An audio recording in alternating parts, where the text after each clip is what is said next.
You ever have a dream where you finally get away from all the noise, where you buy your own little patch of dirt miles from anybody and you figure no one can ever tell you what color to paint your mailbox again? Yeah, that was me. 2 acres. No HOA. Nobody breathing down my neck.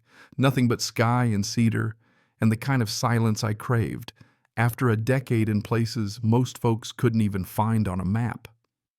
After all those years deployed trading sleep for sirens and sand, all I wanted was peace, plain and simple. Or so I thought.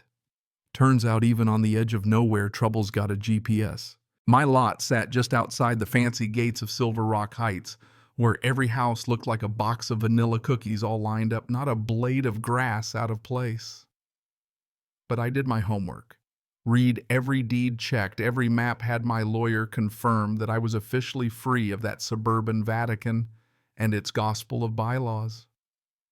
Their rules stopped where my kingdom started, and that's how I wanted it. So when I broke ground permits, ready crew digging my foreman Miguel, steady as ever, I figured the hardest part would be picking out fixtures, not fighting off an invasion. That illusion lasted exactly 3 days. 9 in the morning, I'm hauling rebar when a silver SUV glides up like it owns the sunrise, and out steps this woman, blonde bob, blinding sneakers, clipboard clutched like it's a badge. You know the type. Some folks see a power walk. I see a warning sign. Excuse me, she calls, stepping right over my property line like she's entitled to the dirt under her shoes. Are you the owner? She asks, all business. That's me, I say, already regretting opening my mouth. She's Karen Langston, president of the Silver Rock Heights HOA, and apparently her hobby is making other people miserable before brunch.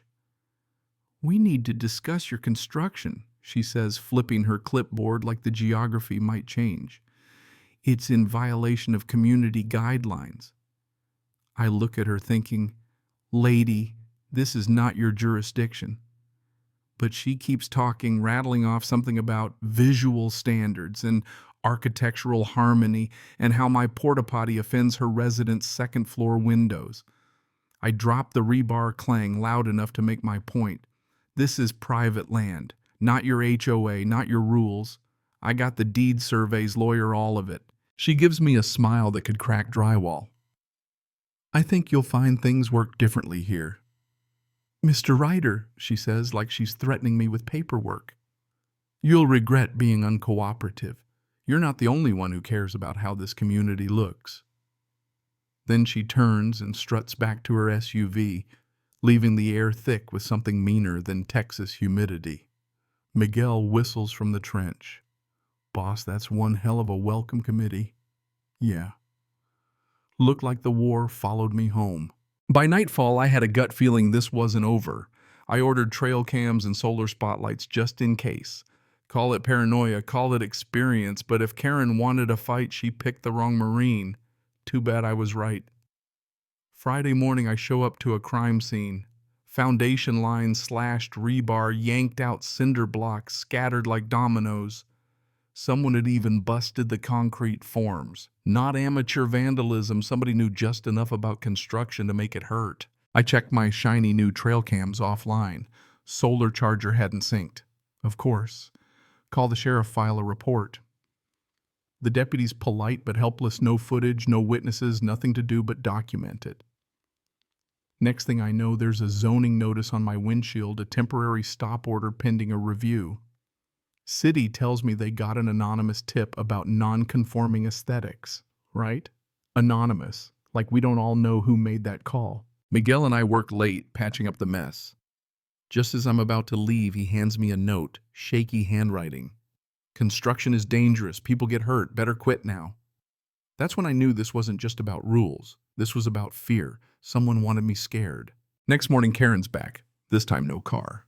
She walks by in yoga leggings and a pink visor, acting like she's just out for fresh air. Good morning, Mr. Ryder, she calls, all syrup and sunshine. These projects can be so tricky. So many little things can go wrong. Then she smiles, sips her water, and strolls off, tossing over her shoulder. Just trying to be neighborly? Yeah, right. That night, I'm combing through every zoning code and HOA charter on the phone with my lawyer prepping cease and desist paperwork because Karen just made it personal. At 2:15 a.m., my phone buzzes. Motion alert East Perimeter.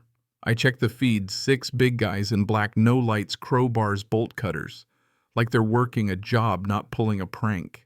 I throw on jeans, boots, field jacket, keys in one hand, something a little heavier in the other, just in case. When I hit the site, they're trashing everything. Generator smashed cement, poured into the drainage, one guy trying to hotwire my excavator. Then I spot Miguel, cornered by one of them big guy bald neck, like a fire hydrant covered in prison tattoos. He's in Miguel's face, fist clenched. I floor it, kill the lights, hit the roof. Mounted spotlight flood the whole site. They freeze. I get out and yell, "You've got 10 seconds to get off my land." Baldy turns ready to charge. I step up. I'm the owner, and I just called the cops. A couple of his crew start backing away, but not Baldy. He barrels at me. Old Marine reflexes take over. I sidestep, bounce his skull off my truck hood. He goes down but gets up again. His friends. They're gone except for a couple who give up and put their hands up. Miguel swings a shovel and takes Baldy out of the equation. Then come the sirens. Sheriff's cars roll up, weapons drawn. Me and Miguel make sure they know we're not the threat. Deputies cuff 3 of the 6, rest vanished. They find tools, burner phones, the works. One guy folds quick. She told us it was just a scare job. Said the guy was building illegally, that it was HOA land. She paid in cash. Said no cops. Deputy looks at me. I just nod. We both know who. That's when I stopped playing defense. I called in old friends guys from my service days, the kind who don't back down.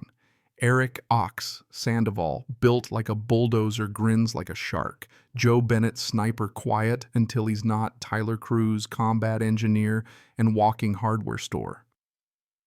Within hours, we had the lot ringed with motion sensors, floodlights, drones, tripwire flares, the works. We didn't hide. We wanted them to see us. And wouldn't you know, that night they came back, same white van, same knuckleheads. This time, before they got close, my drone tagged them. Perimeter lights snapped on, and Ox cracked his knuckles loud enough to make the gravel flinch. Miguel appeared with a camera rolling.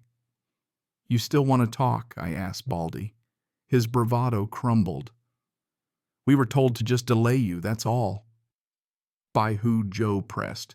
Baldy choked it out. Karen Langston. This time I called the sheriff while streaming video live. Deputies arrived quick, 3 guys on their knees, one face down in the dirt, others bawling like school kids. "Looks like they picked the wrong property," the deputy said. No kidding. With evidence in hand, I walked into my lawyer, Sandra Becker's office, a real pit bull when it comes to property rights. We filed a criminal complaint against the thugs and a civil suit against Karen and the HOA for harassment and misuse of funds. Took less than 2 days to set the legal gears turning. Karen denied everything, claimed she didn't know the men never paid a dime. But the bank records said different. HOA money, fake landscaping company, cash withdrawals, all tied to one of the attackers. And in court, the tough guy folded again, plea deal for full testimony. Karen gave us cash maps, told us when nobody'd be around. Courtroom was packed, neighbors, reporters, even ex-HOA members sick of Karen's act. Judge Morris wasn't buying any of her excuses. Called it organized sabotage, sentenced Baldy to jail and restitution, the rest probation and community service. Karen found liable for incitement and misuse of funds, fined and banned from HOA leadership for 5 years. Had to stand up and give a public apology at the next meeting. Judge ordered a full audit of the HOA. 3 weeks later, we were back on schedule. Miguel doubled the crew. Even strangers started stopping by, banana bread handshakes, a few awkward thumbs up from folks who never looked twice at me before. Some HOA board members from other neighborhoods reached out asking for my lawyer's number. Turns out Karen wasn't the only clipboard tyrant around. The dust settled. The new house went up. I'd stand there on the slab once the battlefield for all that nonsense and listen to the hammers. Real hammers, not crowbars or threats. Earned, not handed over. Even Ox stuck around a week just to see the concrete set and maybe to scare off anybody dumb enough to test the new fence. When he finally left, he gave me a sign: private property. Trespassers will be shot. Survivors will be sued. I planted it right by the gate. 3 months after the dust-up, I wandered over to the HOA meeting just to watch. Karen hair in a bun cardigan, looking like she'd rather be anywhere else. She read her apology into the mic, voice flat, not meeting anyone's eye. Folks clapped, a few booed, most just wanted to get home. Afterward, an old guy with a lemonade said, "Next time they give you trouble, you let 'em know you're that Marine from Lot 42. I just nodded. That night we fired up a barbecue. Miguel brought ribs. Tyler sent beer. Joe mailed me a mat. Don't tread on me. Seriously. When the sun dropped, I sat on the porch listening, not for threats or the rumble of SUVs, but for peace. Real peace, the kind you fight for and keep.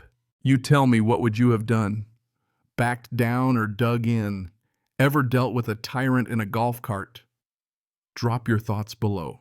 Let's hear what justice means where you come from. And if you've ever faced off with an HOA and lived to tell it, go ahead and share your story. I'll be here enjoying the quiet.